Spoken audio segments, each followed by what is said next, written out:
Aye, kuwe kuwa madue. Aye, kuwe amadue. Aye, kuwe kuwa madue. Aye, kuwe amadue. So we're just gonna get just started real easily. And first, where did you grow up? I was born in Brooklyn, New York. My father was in the Navy. He was a photographer, and every 3 years we moved to a different city. My first remembrance of where I lived was Norfolk, Virginia. I lived in Norfolk in a segregated community called Chesapeake Gardens, which is still there. It was all black when I lived there. It's now gorgeous. I lived in Washington, D.C., San Diego, Lexington Park, Maryland.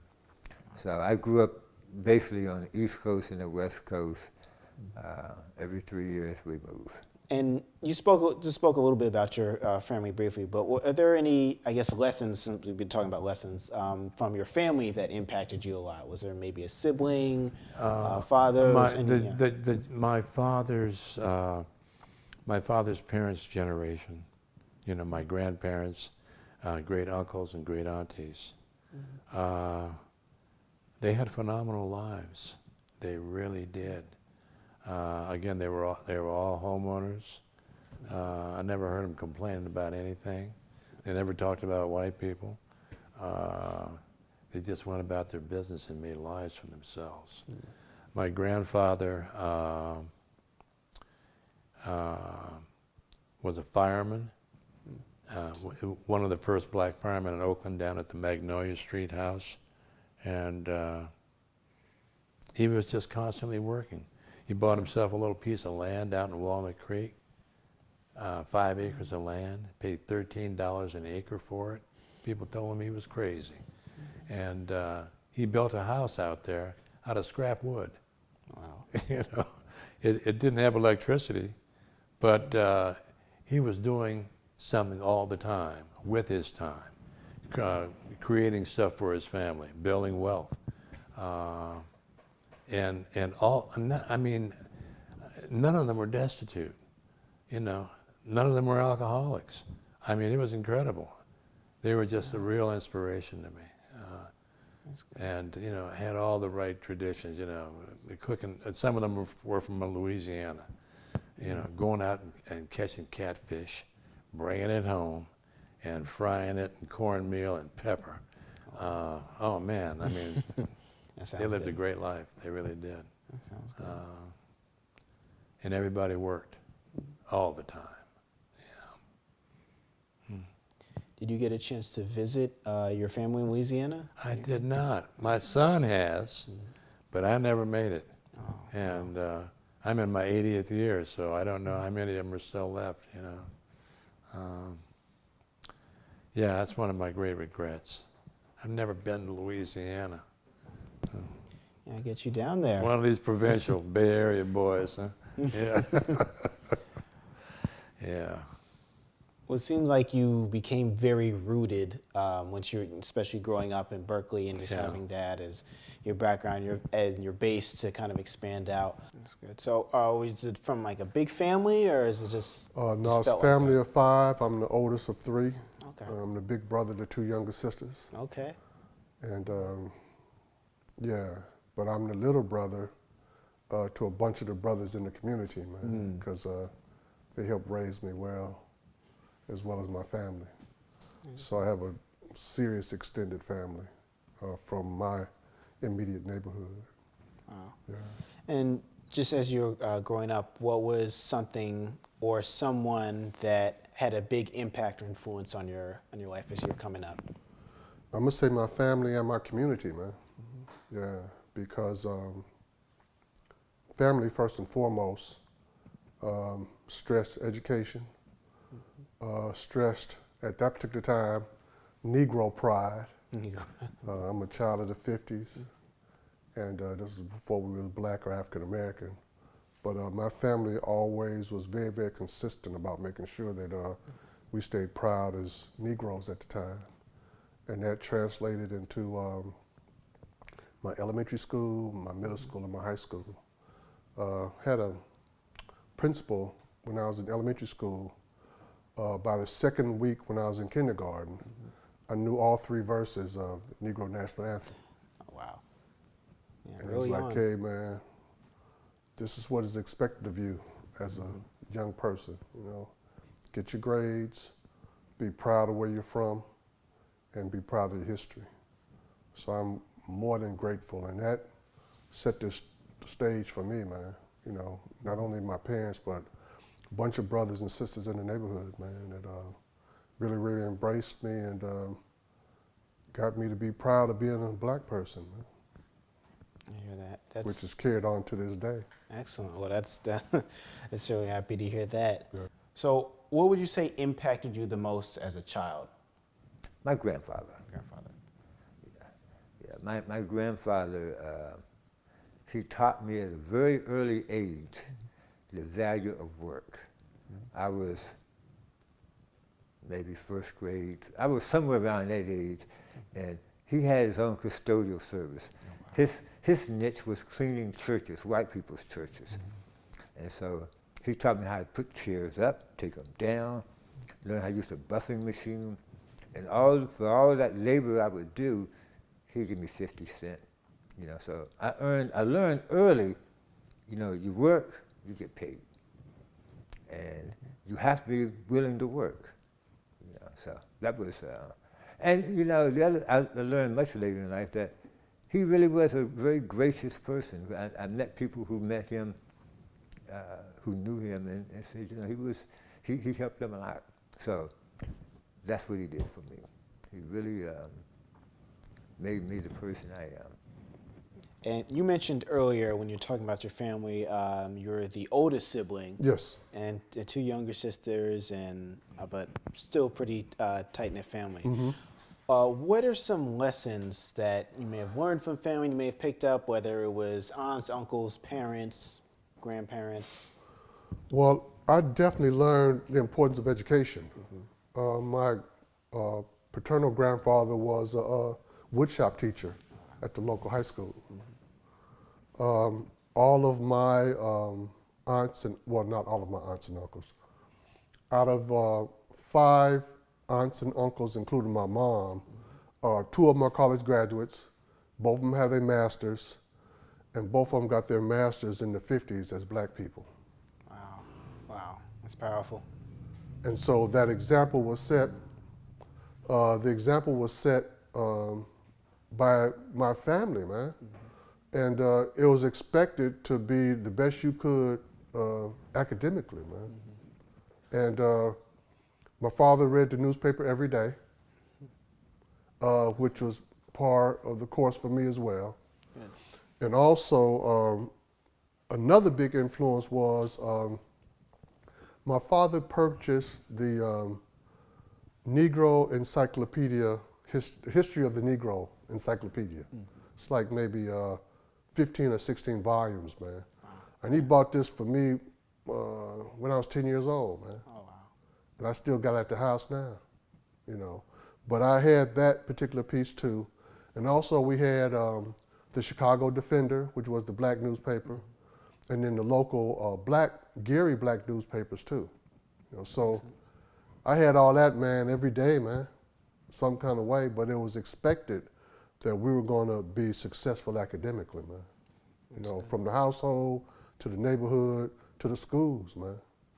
And I can like to share that with you a little bit further because during that particular time, a lot of black people that had PhDs and masters had to teach at high school. Yeah. Because they weren't allowed in different areas and stuff.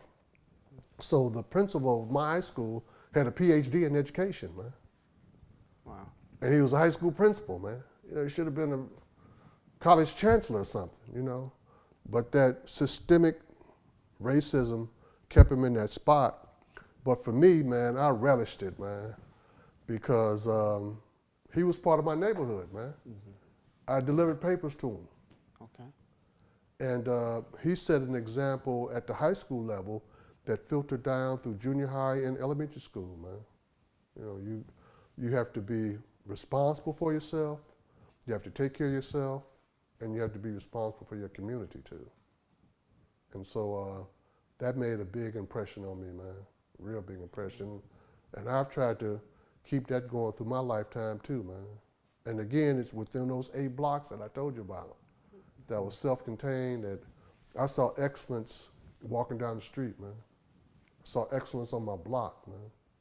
And the expectation was there too, so I couldn't play crazy or act like I didn't know what was going on, man. I was responsible for doing my part to uphold that, you know.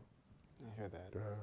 That's right. No, that's powerful, and having that foundation clearly has been able to carry you forward, and then with your family and stuff. No question, man. No question. I'm trying to instill it. Well, I have instilled it in my children, my grandchildren, and my extended family. I got thousands of youngsters that I've worked with that I can't claim on my taxes, man. which I wish I could, but no, from LA up to here, man, because I started working in Watts when I got to LA. Wow. So I worked there for a minute, and then we moved up here. I worked in Berkeley, so I've been Watts, Berkeley, Richmond, and the greater Bay Area, you know, just in terms of working with our people and stuff, you know. So, yeah, we've been at it for a while, man. And you spoke on this a little bit, but I'm interested too. You mentioned your grandfather having a big impact on you, and just some of the lessons that you've got from him, just in terms of working hard and learning kind of a value of what you're doing and skills. Were there any other lessons that you picked up from your family? Maybe I know you mentioned earlier too that your father was in the Navy and then also was doing photography, but that you didn't necessarily gravitate to photography. It wasn't interest of you. I didn't gravitate toward photography, but when my father passed, my brother and I, he was living in Okmulgee, Oklahoma. That's right outside of Tulsa. And I said, David, look at this garage.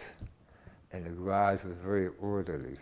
You know, it had tools, and he had worked on cars. And, you know, it wasn't a garage in disarray. And I said that to David because we both have garages. And my brother's garage is a little more organized than mine. But, you know, that's something that we picked up. You know, the fact that you do work and you take care of your equipment. You know, so, you know, that's one thing I did pick up from my father was that don't be afraid to do hard work. And now, he also taught me in an inverse kind of way. My father was a first-class petty officer in the Navy, so the next rank would be chief. And in the Navy, in our military, you have to take a test to get promoted up. Well, my father didn't graduate from high school. He took the GED. And when he was taking the test for the chief, being a photographer, he had to know elementary chemistry. And at that particular time, I was taking Chem 1A in high school. And so the chemistry I was taking in high school was the type of chemistry that was on his test. So I was trying to help him with his test, but because, you know, chemistry is one of the kind of classes that it isn't just all textbook. You do textbook and you do lab, and the lab reinforces the textbook. And then you have these aha moments, and so so that held him back. He never made chief because he could do the work, but he couldn't do the work on paper, the chemical analysis. And so that was another part that I picked up was, you know, we have to become educated. Not that my father wasn't educated, it's just that he didn't have the paper education that was needed to pass particular tests in the military. My father worked hard. Of all his faults and stuff, but he did believe in working hard. I hear that. Did you ever want to go into military service? No. No. When I was growing up, the Vietnam War, I graduated from high school in 1967. Wow. And I never wanted to be in the service because watching my father go through that, the service is all about subordination. And everyone subordinated to someone. And when we lived in Maryland, my father was subordinate to a lot of rednecks, you know, and it's nowhere in the world I'm volunteered to be subordinated to these rednecks. But he had no choice. That was the life he was in. So no, I never wanted to be in the service. I never wanted to be a firefighter, and never wanted to be a cop. Those were the three things I took off the table when I started looking for a gainful employment. We're going to get right into it. All right. First question is, where did you grow up? I grew up right here in Oakland, California. I grew up right across the street from Hoover Elementary School, Okay. so in the West. Yeah, spent my early years there. Traveled to Stockton in middle school for a short stint, and then back to the Oakland area. But pretty much just Oakland is where I grew up. Okay. And what was it like when you were growing up? Just talk about that. What's West Oakland like? Man, I mean, I felt like Oakland was all mine growing up because my grandmother stayed in the East, my mom stayed in the West, and so I felt like I had connections across, you know, Oakland. But what's interesting, looking back, I had such a joyous childhood. Like I hear people talk about Oakland and they talk about, you know, that time period, which was the crack era, and that was the era that I was born in. I was born in '78. So coming up in Oakland, it felt fun. It felt alive. And it wasn't until I got to college when I started reading about what was going on in Oakland that I was like, oh, that's where I grew up? That I had like this experience of like, maybe this is a negative environment, but I had such an amazing childhood. I mean, the community that I was in, the elders that were around, I enjoyed Oakland. It gave me everything that I feel like I am, you know, foundationally. That's excellent. Well, it's good to be able to have that experience of, especially being able to go to different parts of the city and feel accepted there, and you know, to do that. So that's an excellent thing. Do you have siblings? Are you only child, or? I'm the oldest. I'm the oldest on my mother's side. I have two younger brothers. They're 9.5 years younger than I. And then I am the baby on my father's side. I have a sister. She transitioned a few years ago. And I have an older brother. He lives in Florida. Okay. Yeah. So did they live with you when you were growing up? No, interestingly enough, my father wasn't present, you know, in my life. So he was incarcerated for the first 10 years of my life. So I grew up in a single parent household. And so I didn't even meet my sister until maybe I was 30. Wow. And my brother and I were always kind of connected. My mother had a relationship with his mom, and so we were always kind of connected. But we never spent time together, like growing up together in the same house. And when my father was released from prison, my mother and father had grown apart. So there wasn't a relationship there. And unfortunately for him, he didn't find it to be of importance to be present in my life. I think what connected my siblings and I is that we were all born from different women, but we all had, you know, the shared experience, which was he wasn't present in any of our lives. And I think with my sister and I, we spent a lot of time kind of unpacking that. And then from there, we never wanted to talk about that again. Like we wanted our relationship to be based in how did we connect rather than, you know, our trauma being our connection. Yeah, that definitely makes sense. And, you know, it's good that you guys were at least able to even find some of that commonality and kind of build on that to have your own relationship. Yeah, that's definitely important, I think, especially with younger or older siblings. Like, it's definitely important. What would you say, or who would you say influenced you the most as a child? I would like to say my mother. My mother, Cheryl Sills, she was just an amazing person. She was 20 years older than I when she conceived me. And she just worked extremely hard. And even though she was young and might have not had, you know, all the knowledge and insight that older parents might have, she was very thoughtful about how she wanted to raise me. I remember being the child that could go outside and could play, but also had to read and do a lot of homework. My mother spent a lot of time at the parent, like I think it was like the parent teacher store or whatnot, like off Lakeshore. And I would have all these workbooks that I would have to do. So, you know, I had summer school every summer, regardless of how my grades was. She was just that parent. She planted seeds in my head very early that you're going to be successful, that you're going to go to college. I didn't even know what college was when she said that. It's like, you're going to college. And I can remember she gave me The Souls of Black Folk by W.E.B. Du Bois when I was 12 years old. And at 12, I struggled through it. You know, I didn't really understand the concepts and what Du Bois was trying to articulate. I read it again when I was 17, and it landed on me very differently. But it was just that type of modeling, that type of love, that type of consistency and authenticity that influenced me. I mean, even to this day, I always tell her I couldn't be where I am without her. She's just an amazing woman. Excellent. And just from what you're saying, it sounds like Black history was something that was ingrained in you at an early age.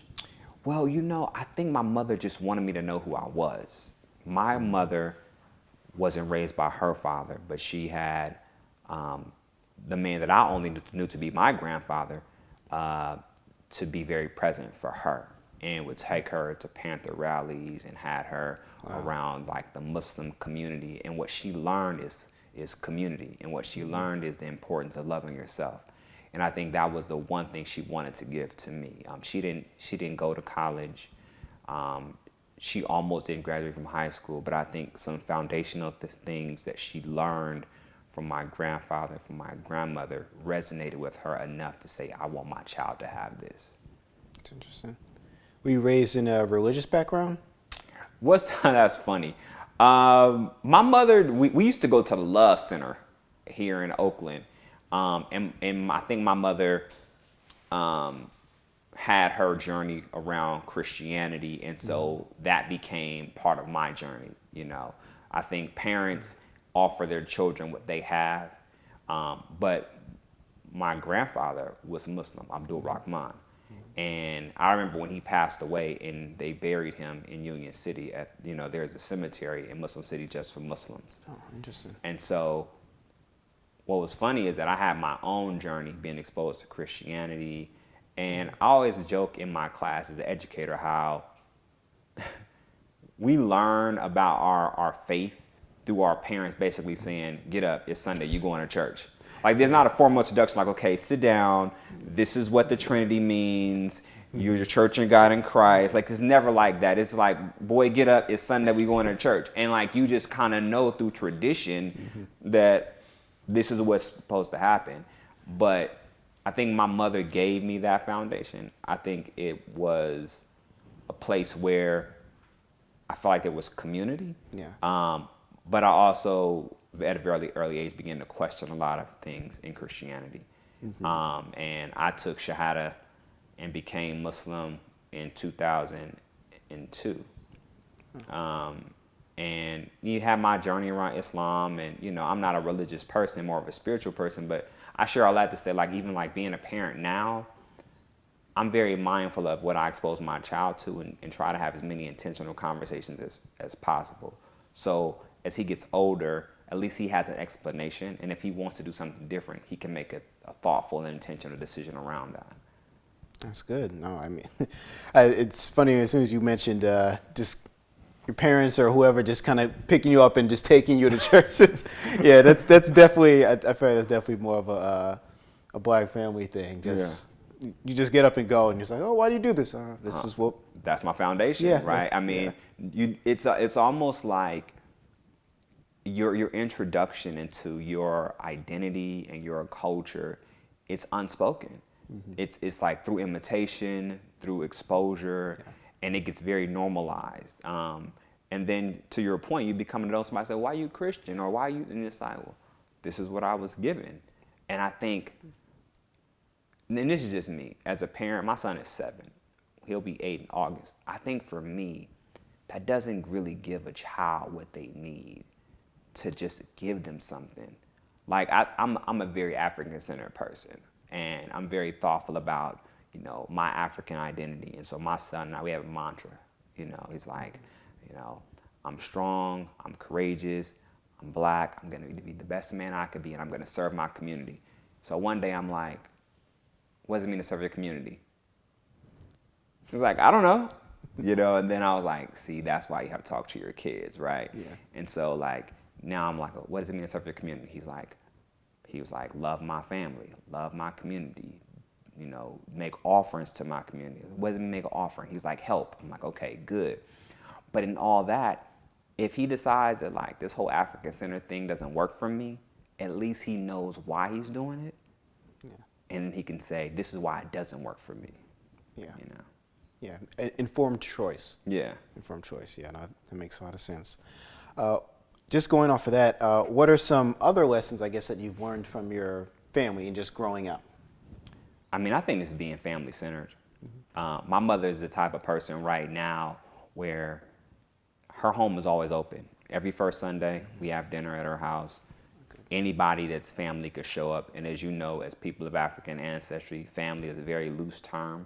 So you have exes that show up. You have, fictive kin, folks you've been knowing for a long time, no blood relation that show up. And so my mother has always been like that. She's a woman that went to all the basketball games of her nieces and nephews, would drive to Sacramento, Vacaville, fly to Vegas to support family. That's how she's always been. And so I think one of the greatest lessons I've learned is to really love my family. And something that I've taken up is organizing the male retreats in my family. So every second weekend in July, we go to Tahoe and all the men come together. And we weren't able to do it last year because of COVID. So we did it this year, and it was good just to come together. And it's so important that we have a ritual in our family where we get to really know about each other. I think family goes beyond just being blood related. It's like, what are the relationships? What is the intimacy? And for me, even my son being exposed to that, like my son being in a relationship with his cousins that live in Sacramento or live in Stockton or live in,